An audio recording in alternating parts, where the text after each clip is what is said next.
Nilagang buto-buto na may pechay bagyo. Mga sangkap. 1.5 kilos buto-buto ng baboy.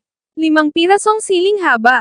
1 pirasong pechay bagyo, hiwain sa nais na laki. 1 pirasong large onion, hiwain. 1 kutsara Maggi Magic Sarap. Patis. Salt to taste. Paraan ng pagluluto.